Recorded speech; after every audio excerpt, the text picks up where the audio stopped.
আসসালামু আলাইকুম ওয়া রাহমাতুল্লাহি ওয়া বারাকাতুহু। আমরা কয়েকটা ভিডিওতেই দেখেছি সরয় সরয়া এইরকম একটার পর একটা বর্ণমালা সিরিয়াল মতো আমরা শিখছি। আর এর বিগত ভিডিওতে আমরা দেখেছিলাম রস্যউ, রস্যউর মাপটাও দেখিয়ে দিয়েছিলাম, কয় ইঞ্চি লম্বা, কয় ইঞ্চি পাশ। আর আজকে দেখবো আমরা দীর্ঘউ। দীর্ঘউতে রস্যউর চেয়ে 1 ইঞ্চি বড় থাকে, কোন দিক থেকে বড় থাকে আর সেই বিষয়টাই আমি সহজভাবে আপনাদেরকে দেখিয়ে দিব। ইনশাল্লাহ আমরা যারা শিখবো তারা বিগত ভিডিওগুলো আগে ঠিকঠাক মতো দেখবো, তারপরে একটার পর একটা ধাপ অনুযায়ী শিখবো। আমরা ওই মধ্যখান থেকে একটা ভিডিও আমার সামনে আসলো, আমি এইখান থেকেই শুরু করব না, আমরা একদম শুরু থেকেই শেখার চেষ্টা করব। তাহলে আমাদের শেখাগুলো ধারাবাহিকতা থাকবে আর আমাদের কাজগুলো সুন্দর হবে আলহামদুলিল্লাহ। আর উপরে একটা আই বাটন থাকবে, আর আই বাটনে আপনি বিগত যে ভিডিওগুলো আছে এই ভিডিওগুলো আমার চ্যানেলে ঢুকে দেখতে পারবেন। আর যদি কেউ বইটা সংগ্রহ করতে চান, খুব সহজেই সুন্দর মতো লেখাগুলো শিখতে পারবেন। এই বইটা থেকে নিচে একটা লিঙ্ক থাকবে, এই লিঙ্ক থেকে বইটা পারচেজ করতে পারবেন।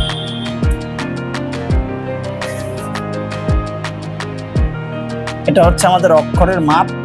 এইখান থেকে এইখানে হচ্ছে আমাদের অক্ষরের মাপটা হচ্ছে 9 ইঞ্চি।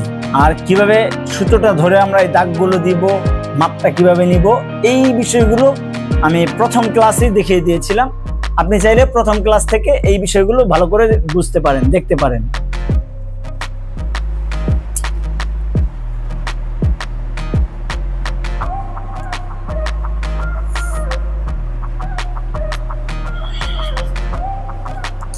দীর্ঘ একটু রস্যউ থেকে 1 ইঞ্চি বড়, আর 1 ইঞ্চি বড় হচ্ছে এই দিক থেকে, আমরা এই দিক থেকে 1 ইঞ্চি বড় দিব। রস্যউ থাকে 7 ইঞ্চি আর দীর্ঘও থাকে 8 ইঞ্চি। আমরা এই 8 ইঞ্চি মাপে এই দীর্ঘটা লিখব। এখন আমরা এই মাপটা দিয়ে নিলাম। এটা হচ্ছে আমাদের অক্ষরের যে বক্স, এই বক্সের মধ্যে আমাদের এই অক্ষরটা থাকবে। এটা হচ্ছে আমাদের অক্ষরের মাপের বক্স, এই বক্সের মধ্যে আমাদের অক্ষরটা থাকবে। আর হচ্ছে এখান পর্যন্ত থাকবে আমাদের রস্যউ 1 ইঞ্চি, আর দীর্ঘউ যেটা এটা আবার এখান থেকে হবে। তো নিচ থেকে 1 ইঞ্চি ছোট হয় রস্যউ লিখতে, নিচ থেকে দীর্ঘউ লিখতে, ড লিখতে, ঢয় শূন্য র লিখতে এই অক্ষরগুলো নিচ থেকে 1 ইঞ্চি ছোট হবে। তো আমরা এই বিষয়গুলো ভালো করে ফলো করব এবং দেখব বই থেকে। যখন আমরা বইটা হাতের সামনে থাকবে, এই বই থেকে আমরা এই বিষয়গুলো খুব সহজে বুঝে নিতে পারবো। তো আমি দেখিয়ে দিচ্ছি কিভাবে দীর্ঘউটা লিখবো। আমরা হালকা হালকা দাগে লিখবো, যদি একটু এদিক সেদিক হয় আমরা মুছে আবার ঠিক করে নিতে পারবো।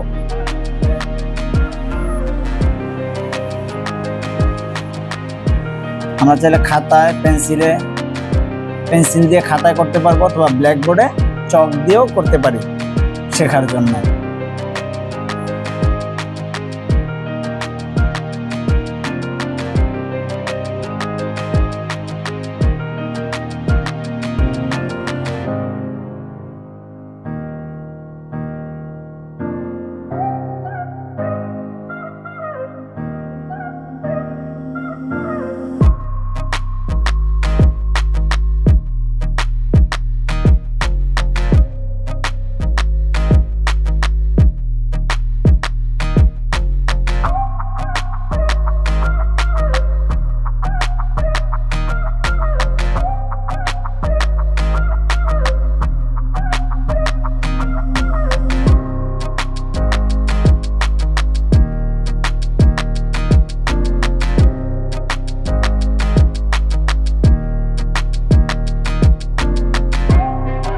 আর উপরে দিব আমরা একটা উড়ানি দিলেই আমাদের অক্ষরটা ঠিকঠাক হয়ে যাবে ইনশাল্লাহ।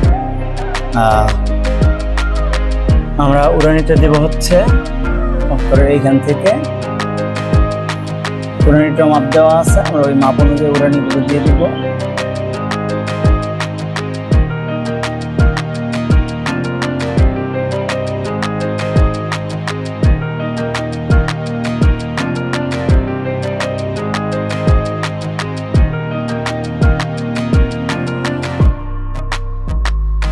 এখন আমি দেখিয়ে দিব কিভাবে আপনার তুলি দিয়ে, রং দিয়ে, তুলি দিয়ে এই লেখাটাকে লিখব। আমি হাতে নিয়েছি 16 নম্বর একটা তুলি, এটা আমার ব্যবহারের তুলি। এরকম 16 নম্বর অথবা 14 নম্বর তুলি দিয়ে আমরা খুব সহজে লেখাগুলো লিখতে পারি। আর এই তুলিগুলো যদি কারো প্রয়োজন হয় আমার সাথে যোগাযোগ করতে পারেন, ইনশাআল্লাহ আমার কাছ থেকে ভালো মানের তুলি সংগ্রহ করতে পারবেন।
তো আলহামদুলিল্লাহ আমরা আজকে শিখে ফেললাম দীর্ঘ।